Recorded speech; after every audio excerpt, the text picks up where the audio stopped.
हनुमान ज्ञान गुण सागर जय कपीस तिहु लोक उजागर। बोलो ओम हिरण्याय नमः। ओम हिरण्याय नमः। ओम हिरण्याय नमः। ओम हिरण्याय नमः। हिरण्याय नमः। ओम हिरण्याय नमः। ओम हिरण्याय नमः। ओम हिरण्याय कहो पुत्र। ओम हिरण्याय नमः। ओम हिरण्याय नमः। ओम हिरण्याय नमः। ओम नारायणाय नमः। हिरण्याय नमः। ओम हिरण्याय नमः। ओम हिरण्याय नमः। ओम नारायणाय नमः। ओम हिरण्याय नमः। ओम नारायणाय नमः। प्रहलाद, हिरण्याय नमः। हिरण्याय नमः। प्रणाम देवर्षि। कल्याण हो देवी। प्रणाम कल्याण मस्त।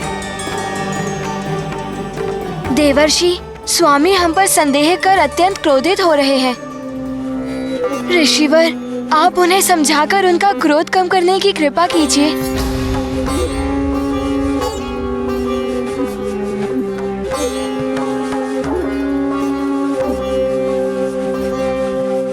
ओम हिरण्याय नमः। ओम हिरण्याय नमः।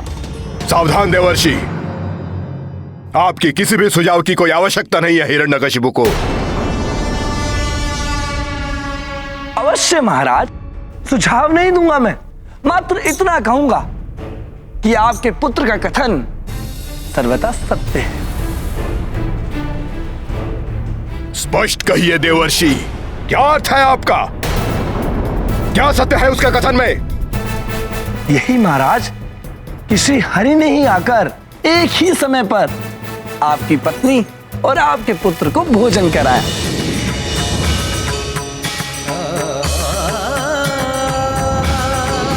ओम नारायणाय नमः।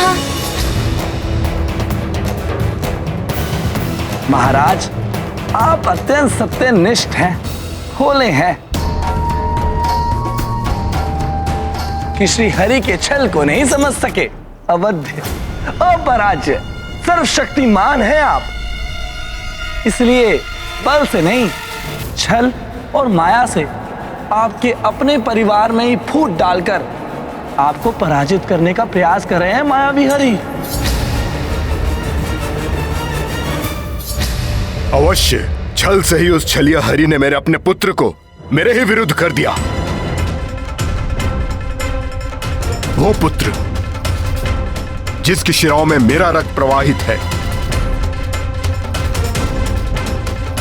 पितृद्रोही बनकर मेरे ही समक्ष हरि भजन में लीन है। उसे यह भी ज्ञात नहीं है कि उसके इस कृत्य से मैं कितनी असीम वेदना से द्रवित होता हूं। नहीं पिताश्री, ऐसे कष्टदायक वचन मत कहिए। आपका पुत्र हूं मैं। मेरा उद्देश्य आपको कष्ट पहुंचाना कदापि नहीं हो सकता।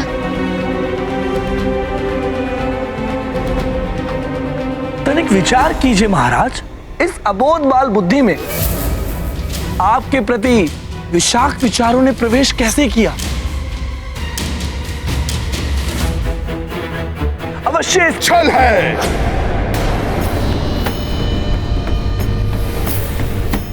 अवश्य छल है उस छलिया हरि का। और छल से श्री हरि आपको पराजित कर रहे हैं दैत्यराज। आपकी उपस्थिति में ही आपके अपने पुत्र द्वारा प्रभु श्री हरि की भक्ति के बालहट आपको प्रजा के उपहास का पात्र भी बना सकता है।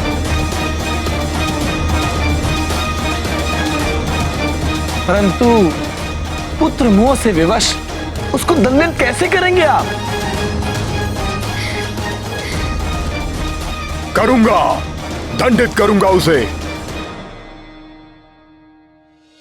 अपने पुत्र पर छाए उस छलिया हरि के मोहपाश को खंडित करूंगा, भले ही उसके लिए मुझे कठोर से कठोर उपाय करने पड़े। सेनापति, इस बार यंत्रणा कक्ष में ले जाइए इसे। वहां हरि भक्तों की दुर्दशा से साक्षात्कार होगा इसका। तो इसकी हृदय में व्याप्त हरि भक्ति स्वतः ही मिट जाएगी। नहीं। किंतु फिर भी यदि इसके हरि के प्रति सम्मोहन भंग ना हो तो इसे साधारण अपराधी के समान भेड़ियों में बांध कर दंडित करो, दंडित करो, दंडित करो, दंडित करो। नहीं स्वामी, ऐसा मत कीजिए।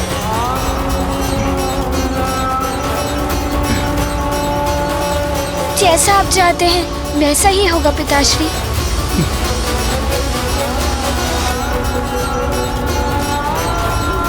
ले जाओ इसे यहां से।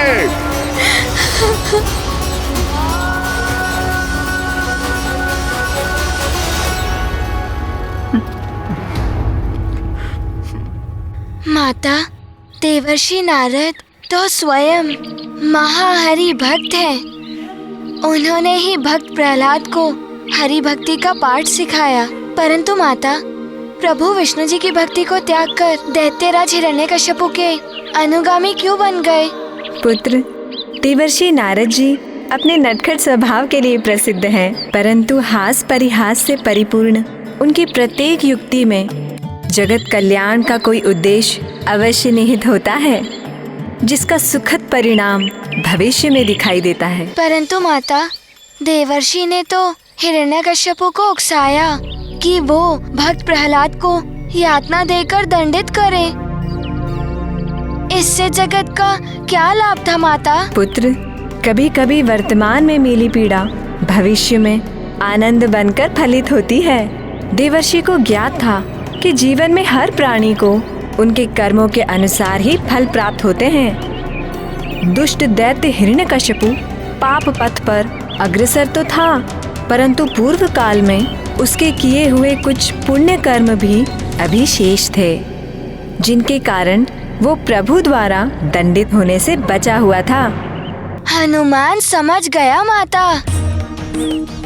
देवर्षि नारद इसीलिए उनको इतना उकसा रहे थे। देवर्षि नारद ने दैत्यराज हिरण्यकश्यपु को और पाप करने के लिए प्रेरित किया, जिससे उसके पापों का घड़ा भर जाए और शीघ्र ही प्रभु हरि के हाथों से उसका विनाश हो। माता, क्या वास्तव में ही दैत्यराज हिरण्यकश्यपु ने अपने पुत्र भक्त प्रहलाद को यंत्रणा कक्ष में डाल दिया? हाँ पुत्र, उस काल कोठरी में स्थित यंत्रणा गृह अत्यंत भयंकर था। वहाँ अहंकारी हिरण्यकश्यपु हरि भक्तों को कड़ी यातना देता था, जिससे भयभीत होकर वो अपनी हरि भक्ति त्याग दे। प्रहलाद को भी वहीं ले जाया गया। प्रभु के सच्चे भक्त अपने प्रभु की भक्ति के लिए प्रत्येक यातना, प्रत्येक कष्ट सहने का साहस रखते हैं। बोलो ओम हिरण्याय नमः।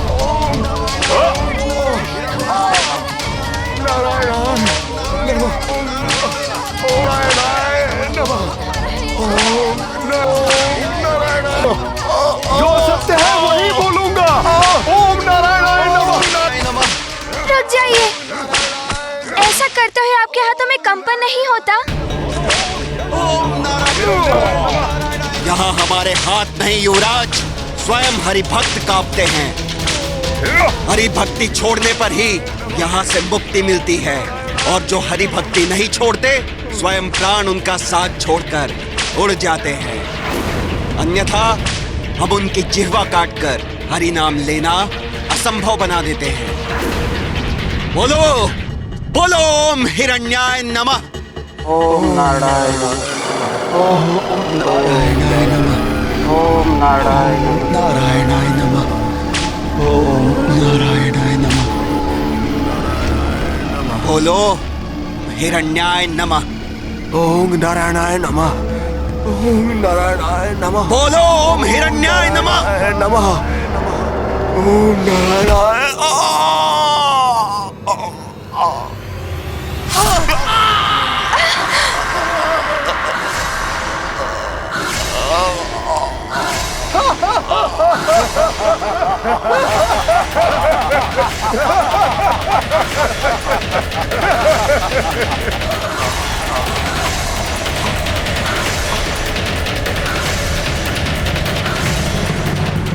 देखा युवराज?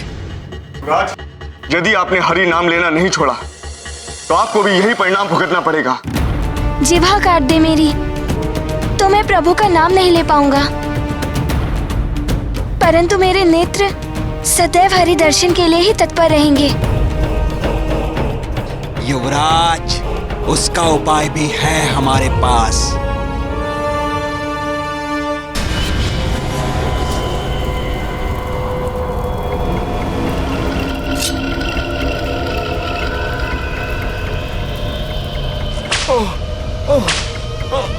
ओम नारायणाय नमः। ओम नारायणाय नमः। ओम नारायणाय नमः। बोलो, हरि भक्ति त्यागोगे या नहीं? ओम नारायणाय नमः। ओम नारायणाय नमः। ओम नारायणाय नमः। बोलो, ओम हिरण्याय नमः। ओम नारायणाय नमः। ओम नारायणाय नमः। ओम नारायणाय नमः। ओम नारायणाय नमः। ओम नारायणाय।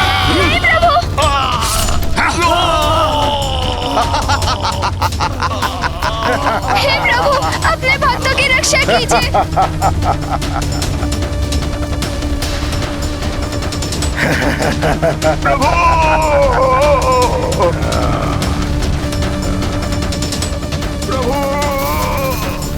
प्रभु। हे प्रभु, हे श्री हरि, अपने इन भक्तों की रक्षा कीजिए। रक्षा कीजिए प्रभु, रक्षा कीजिए। यहाँ हरि शब्द का अर्थ है घोर यंत्रणा सहना। इसीलिए युवराज, अपनी जिह्वा पे ये नाम लाकर स्वयं को पीड़ा का भागी मत बनाओ।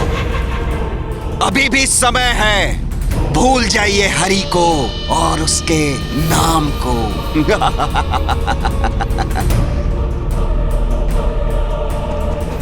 आप जीवा काटकर हरि नाम का उच्चारण करने से रोक सकते हैं, नेत्रों को छीनकर हरि की प्रतीक्षा में बिछी दृष्टि को बाधित कर सकते हैं, लेकिन मन में स्थित हरि स्मृति को कैसे मिटा पाएंगे आप? जिस शरीर के रोम रोम में श्री हरि व्याप्त है, उन्हें उस शरीर से विलग करने का सामर्थ्य कहाँ से लाएंगे आप?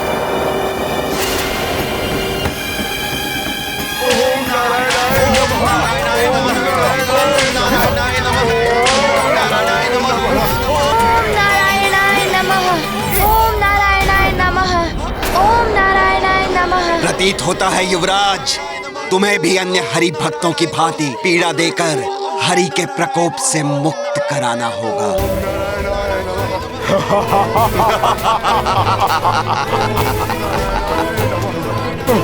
ओम नारायणाय नमः।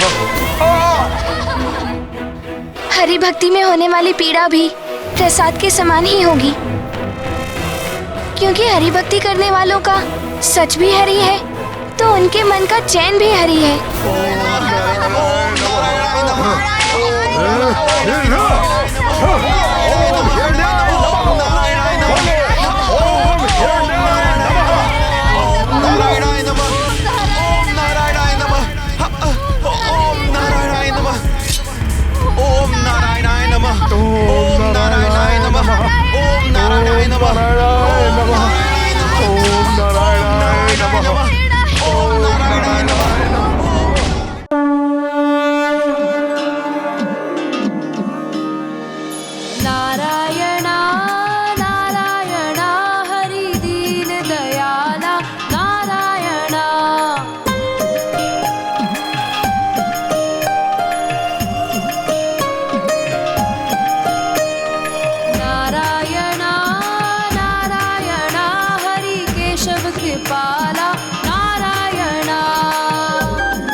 रूप अनेक श्री नारायण विष्णु हरि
ये कैसे संभव है?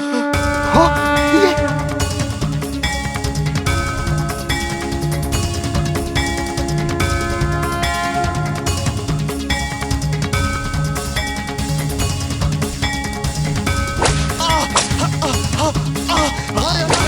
ये कैसे संभव है? हमारे अस्त्र हम पर ही वार कर रहे हैं।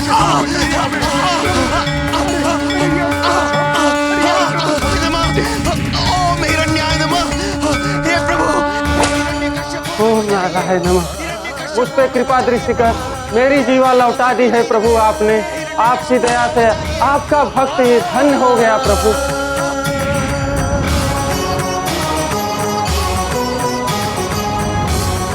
मेरी दृष्टि वापस आ गई प्रभु, मेरी दृष्टि वापस आ गई। आपका शत शत नमन प्रभु, आपको शत शत नमन प्रभु। ओम नारायणाय नमः। ओम नारायणाय प्रभु, नमः। प्रभु धन्यवाद। अरे ये कौन कर रहा है? बहुत बहुत धन्यवाद प्रभु।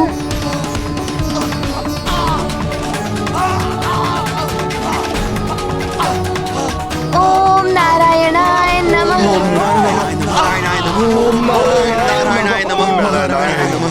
ओम नारायणाय नमः। इस माँ की विनती सुनिए स्वामी, हमारे पुत्र को यंत्रणा कक्ष से लौटा लीजिए।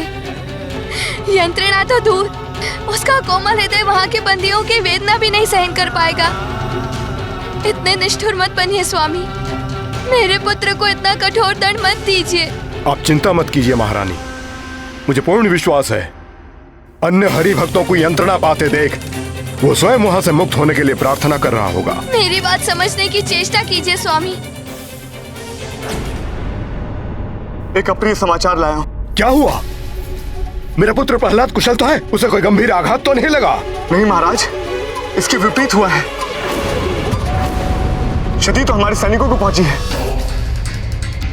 जो युवराज एवं अन्य बंदियों को यातना देने का प्रयत्न कर रहे थे। महाराज मुझे तो लगता है अवश्य ही युवराज दिव्य शक्तियों के स्वामी हैं। यंत्रणा कक्ष में तो चमत्कार हो गया, हमारे सैनिकों के शस्त्र उन्हें ही आघात पहुंचाने लगे। पिताश्री, मुझे कोई देवी शक्ति प्राप्त नहीं है। ये चमत्कार तो प्रभु विष्णु का ही है। उन्होंने अपने भक्तों को संकट में देखकर हम सबकी रक्षा की। मेरा पुत्र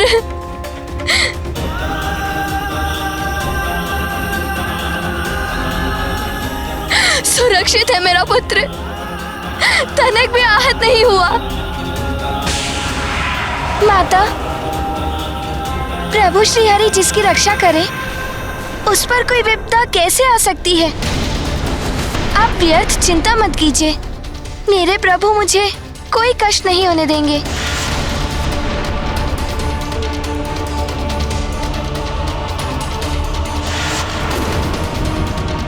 पिताश्री,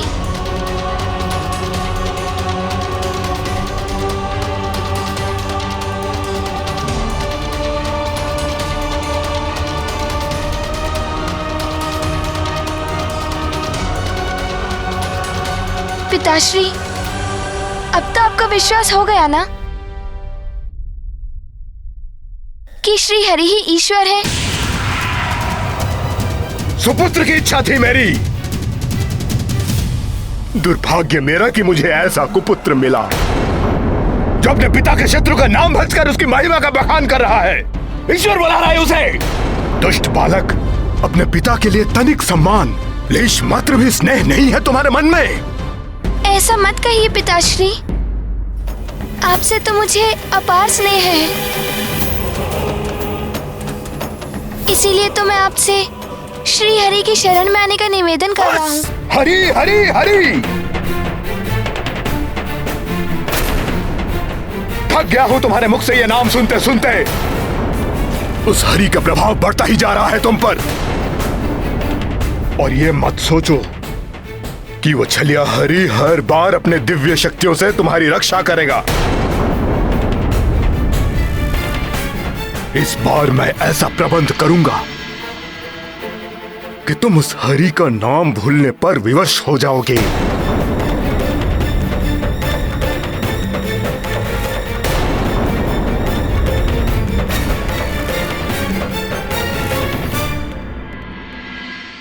अहंकार सत्य और असत्य का भेद करने की शक्ति भी हर लेता है और मनुष्य को अंधकार की ओर धकेल देता है।